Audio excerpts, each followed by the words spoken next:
Hey, what's up everybody? Video 44 coming at you with another video. All right, it's grocery shopping day. Did laundry yesterday. Got a daytime nap, which kept me up at night last night. Wasn't thrilled about it, but I guess it balanced out because I feel like I got a full night's sleep, even though I literally went to sleep like 4 a.m.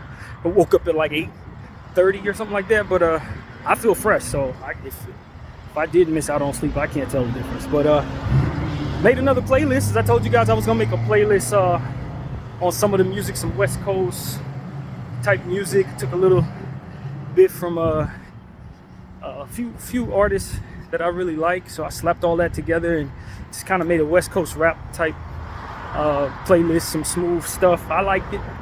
I think others will too. I haven't uploaded it yet, haven't made the art for it yet, but it's the K-List 391, so look out for that. BDF 44 on Apple Music, or BDF at Apple Music. I don't ever quite know.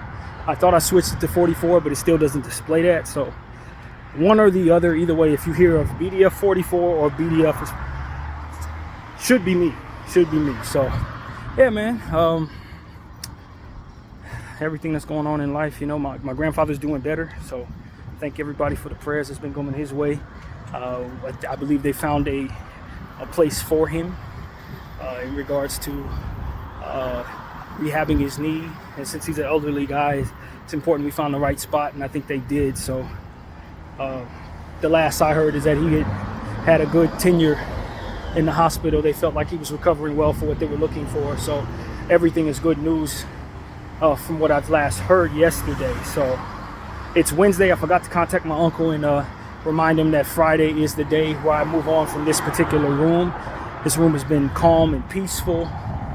I've enjoyed being there for the most part. This is better than the last two rooms. Great showers, great bed, so less bugs. I had some bug issues in the last two rooms, believe it or not, and so that was something that hasn't been as prevalent in this particular room. So just a lot to be proud of in regards to my art. I've made some really good pieces as of late. This has been a good room for sitting down and really taking care of that creativity. So been steady on that. Good playlist done in that room. So this has been a good 3 weeks as far as that's concerned. So, you know, I mean, I can't complain at all. Been stretching, doing my squats, doing my push-ups, all the stuff I normally do. Stomach's still not looking like it used to look, but I've never stopped doing the work, so just got to keep at it. But you know, I mean, birthday's coming up in 4 days. My boy Joe's birthday's today. Shout out to Joe. Got me by 4 days. So happy birthday to Joe. Reaching the big 4-0. And shout out to his family. You know, I mean, everything going on with me is pretty good, man. Pretty solid. Just trying to keep up with my creativity, and you know, looking forward to my next therapy session with Lydia on the 19th. And so, of course, my birthday is on the 18th, 4 days from now, as I previously said. So no plans there. I think I'll be returning to the room on the 17th, getting everything straightened out. So I should have my birthday to myself without all that movement. But I'm not really sure what the plan would be on that day. I believe it's on Sunday, so I'll likely want to be around here for 4:30's Bible study. I believe that's how that lines up for me. So I'll probably just get myself something, you know, just treat myself somehow, and just call it a birthday. I'm not too excited about it. Last year I got myself some a goat meal, believe it or not. It was excellent, loved it. Yeah, that was the only time I've ever tried goat in my life, was last year's birthday. And so maybe I'll do something weird like that and buy myself some food. But you know how I've had these dietary issues. It's probably wise for me not to mess with my diet right now at all. But, you know, I mean, that's pretty much all I got to say about myself. I'm doing all right. You know, the exercise that I got a few days ago really helped, because I was feeling mad lethargic last time I went out. And I don't feel that way right now. Pretty fresh. Did my 100s, as I call them, exercise yesterday. So even though I didn't walk around, I still got that in. And it helps, you know, stretching and all of that. So, yeah, man, I think what I've been paying attention to, of course, everything that's going on in Gaza. I've also been paying attention to a lot of stuff that's online in regards to just stuff that has to do with the West Coast. To be honest with you, a lot of stuff that's just going around virally on YouTube. That's really been on my mind too, you know, aside from literally everything that I always talk about, which is the genocide that just won't quit. And, you know, just this morning I saw more unalive children in some weird, demented and horrible, traumatizing ways. I mean, just the suffering is so immense, man. You have to see it to really get the magnitude of it. It is the worst thing I've ever seen in my life, basically. These last 320 days, whatever it's been, are the worst trauma that I've ever witnessed in my life, easily. It's not close, and I hope after this is done, how far it's going to go, that I never see anything like this ever again. And the sad thing is that is not how this works. When you show somebody they can get away with stuff like this, they're going to be copycats. They're going to be people who want to do it on a bigger scale or a lesser scale. Just like this is not the first time this has happened, you know. Hitler was just, it ain't even been a good 100 years. You know what I mean? And in Congo, we've seen millions of people slaughtered and stuff like that. We didn't see it in our phones, but we know this is happening. So that it would be the last one is super naive, unfortunately, in my opinion. But you know, it is what it is, man. No one seems to want to deter this behavior at all, so we keep seeing it, man. But what's on my mind is just like I said, the stuff that I've been paying attention to online.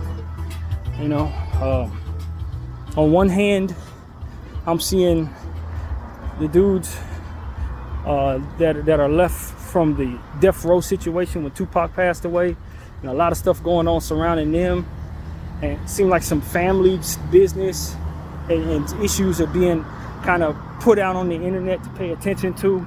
I don't think that's great, to be honest with you. I understand that a lot of stuff is content and everybody wants to get views, but it's just like I say about money, man. It's the same thing in regards to views.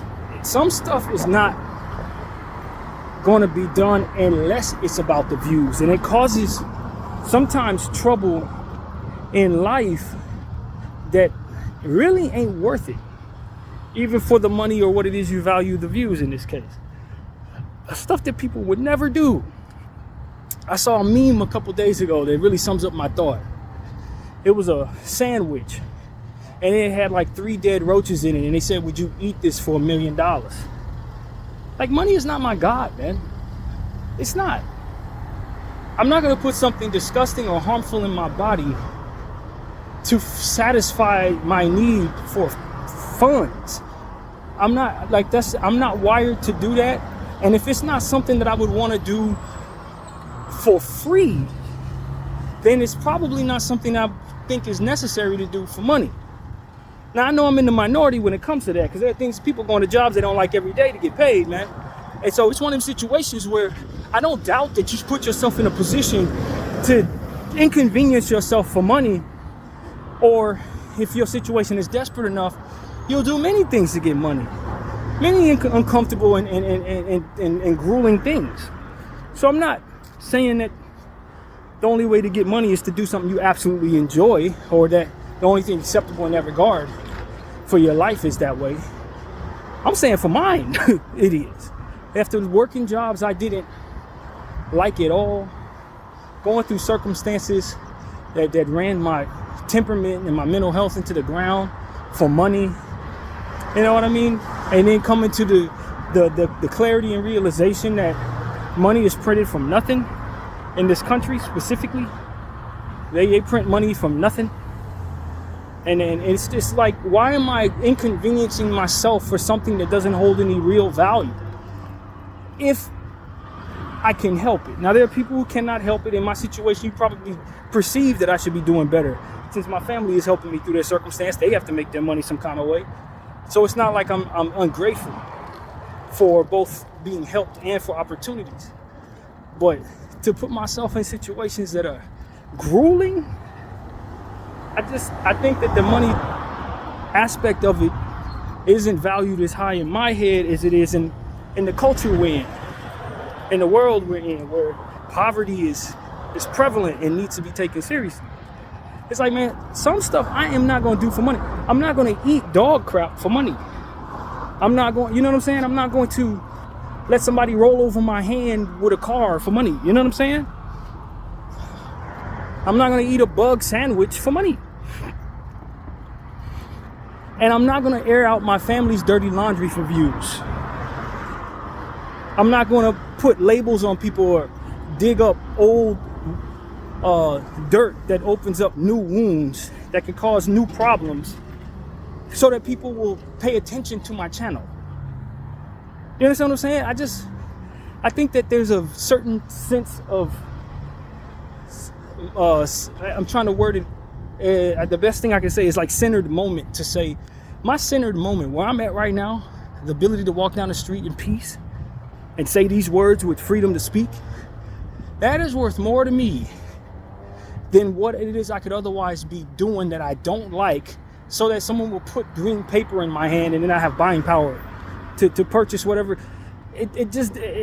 My moment and the understanding that my time is finite, I value that more than the money and how I'm spending my time and the memories that I'm carrying with me going forward. Now, granted, as I said, poverty needs to be taken seriously. You poor, you ain't gonna have many good moments. You know what I mean? So there's a balance to understand that I don't have it all figured out, let alone all together. But just in general, in my preference of life, if you tell me that I can get a certain amount of money to do something that I absolutely wouldn't want to do otherwise, chances are I'm not going to do it. And I believe that there's a certain freedom and leverage that comes with that, especially when you're in an environment where everybody else values money so much that they'll let other aspects of what it is that matters, so to speak, go by the wayside. And while money and views are not the same thing, although many people mistake success and fame for what should be valued over centered moments, so to speak, or money, and I think that that is wrong for most of us.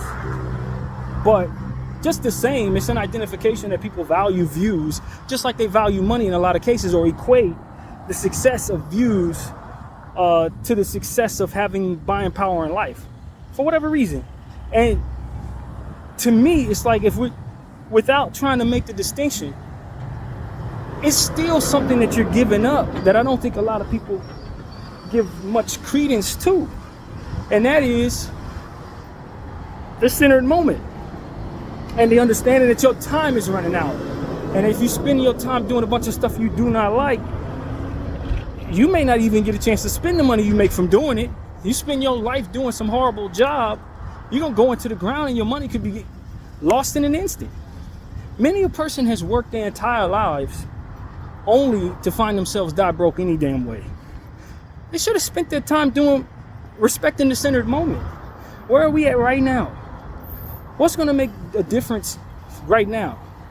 And how much credence should that be getting over doing this impossibly horrible thing so that someone could fill my account with a bunch of money that's being printed on itself just the same? You know, it's an idea that billionaires, worked hard for their money.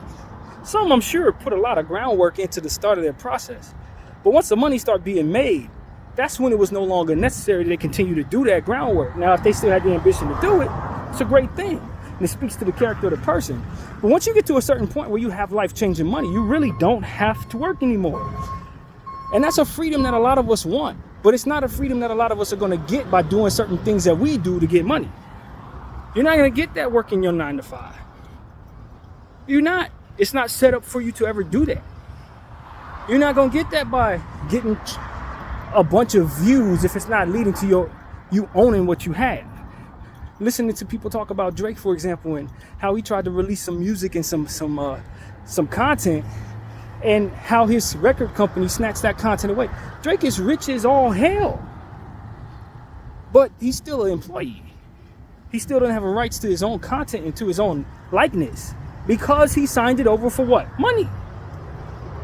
So when he wants to take advantage of what is given to him by God, which is his self and his talent, he has to run it by other human beings who are sitting up doing nothing.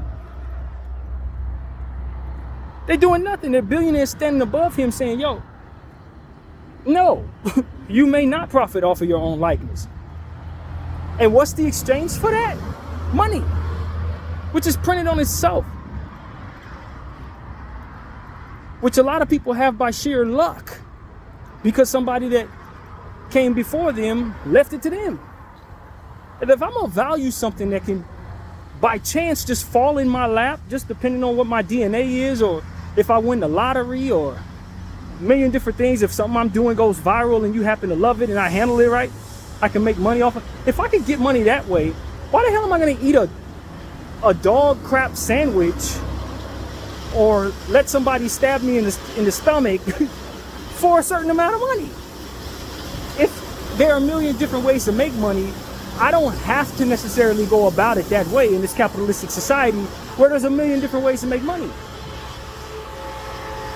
Not everybody has the same opportunities. And if you're in a place like the Congo, you should probably value money and the ability to lift yourself out of that deep level of poverty more so than you should value the centered moment, because every moment sucks. So like I said, there's a certain understanding that I have to concede that I do not have when it comes to certain levels of desperation. I respect that. It's a privilege that I have that allows me to be out of touch to a degree, and I'm aware of that possibility. But what I'm saying is, for those of us who are in those circumstances, who can relate to what I'm saying, there are things that you should value over money. And I'm not sure from person to person if what it is I feel I should value over money should be the same as in your walk of life. I don't know if me valuing my ability to speak freely should be worth more to me, more to you, or the same to you as it does to me, because maybe you don't have as much to say. So you know what I mean? It's not, maybe you don't care that your voice is being heard at all.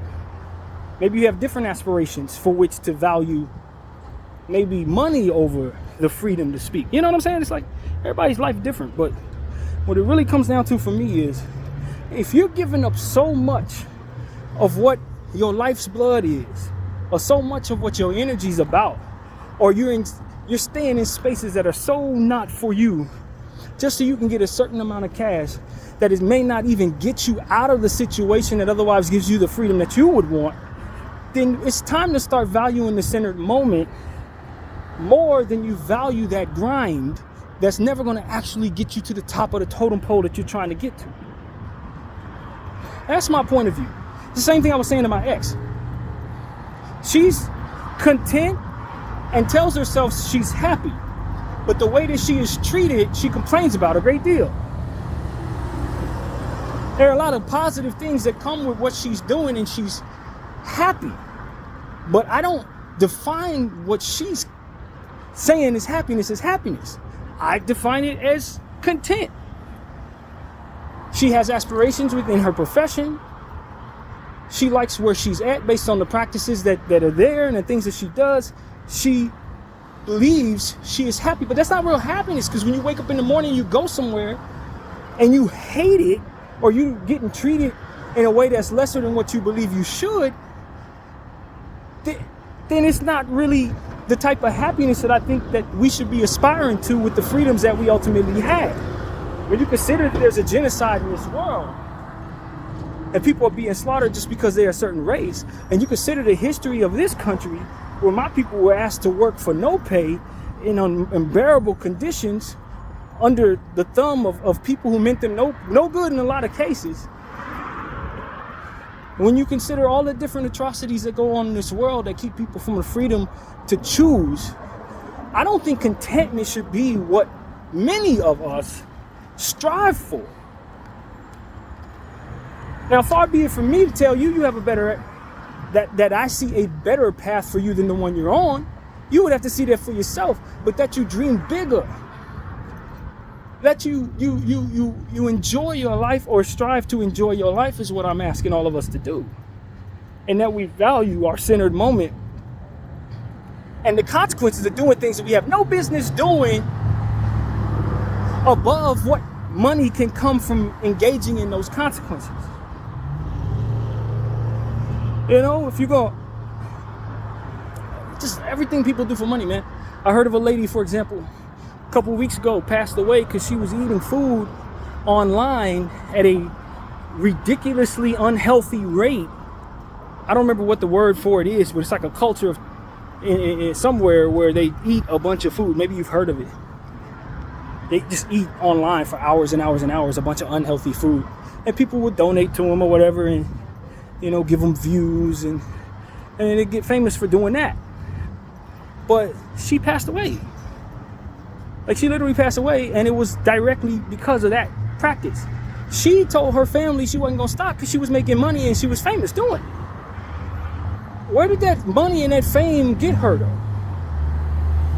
Or is she not alive to spend it, nor be remembered any longer than the moment? I mean, it's like, if the money can't sustain in some imaginable way the consequences, or not sustain, but if they can't override the consequences of what you're doing to get money, then you're really not actually getting money. You're really not actually putting yourself in a position to use what it is that you receive for what it is you're doing.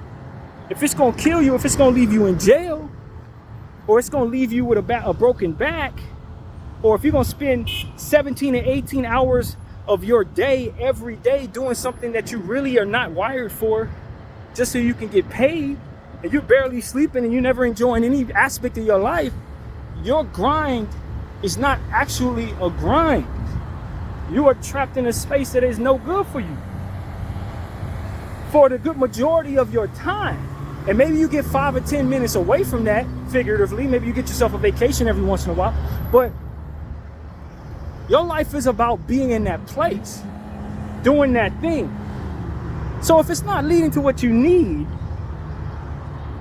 and it's not giving you enough to ever get out of it, then you should aspire to get out of that trap no different than anybody else who would aspire to get out of a circumstance they're trapped in. You are not happy. You are stuck and coping. And while that may be a triggering thing to say for a lot of people who can't get out of those circumstances, and I'm sorry if you're in that situation, many are, but for those of us who can find a way out of that circumstance, or are intelligent enough and have enough wiggle room in our lives to move on from what it is that we're doing that is not wired for us, I think that's what you need to start doing. That's what I think. I think it's time to start plotting a way out of that trap, getting yourself out of that circumstance, even if it takes a little time to get out of it, even if it takes a little time to plan out of it, even if you have a couple setbacks, which I know is a real thing. You know, I had a conversation with a good friend of mine who keeps, every time he gets himself into a position to where he can afford to leave the job, something comes up financially that sets him back. And that's understandable. People have, like I said, not everybody can get out of these traps for whatever reasons. But if you can, don't let the example of what my friend went through, not being able to get out of that trap, keep you from trying to get out of that trap. That's what I'm saying to you. And look, it's not about how much you're making in regards to my conversation. They could be paying you $1 billion to be there.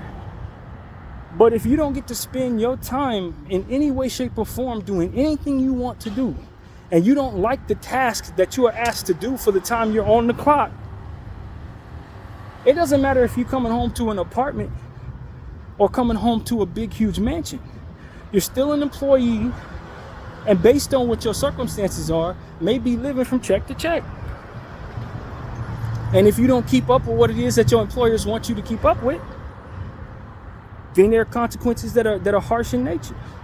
You lose your job or whatever the case may be. In Drake's case, he can't even, he could possibly get sued, or they possibly throw away his contract or something like that. You know what I mean? So it's like, it doesn't matter how much you're making. You know what I mean? You're doing a job. Even guys in the NBA, you got to live up to certain standards. You can't speak on certain things. You can't just call off. You got to play games, that kind of thing. It's like, you're an employee, you're a high-paid employee. but you're still in that trap that we're referring to. So that's really what it comes down to, man. For me, it's like not everything that people do for money is things that they are wired to do. And maybe they have an opportunity out of that space, maybe they do not. If you don't have an opportunity out of that space, then this doesn't apply. You may have a lot of children, maybe you're not doing it for yourself. A lot of people are in family situations. And so through their children, they see it worth it, and that's important.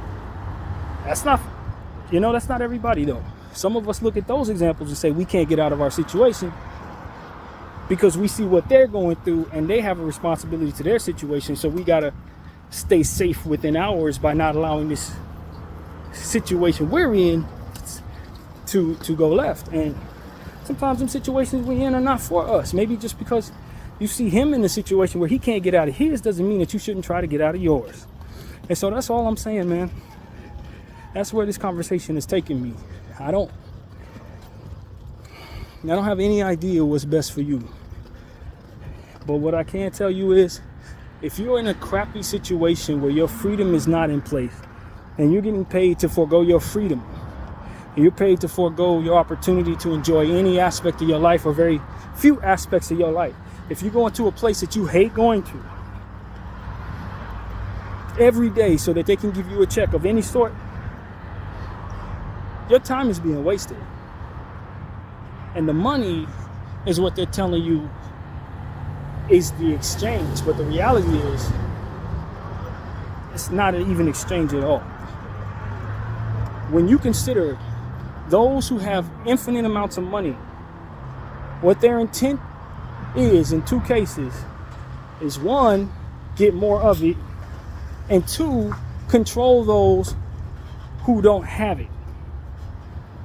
Once I get my business, then I'm going to have employees. Now I dictate their comings and goings, their pay, how much they get paid, whether or not they have benefits, all of these different things, their hours. I control that for which needs me. It's the control that those who have money value most. That's why they give you a $400 million contract for your likeness and your content and your intellectual property. If the money itself held more precedent, then they would demand from you that you pay them money instead of pay them what it is that ultimately you provide, which is your work, energy, your creativity, your expertise. What I'm trying to say is, while you're valuing their money, they're valuing what it is you're foregoing, which is your freedom. And that's where I think the disconnect is for a lot of people in regards to these jobs. The money is not the most important factor between the two parties, you and your employer.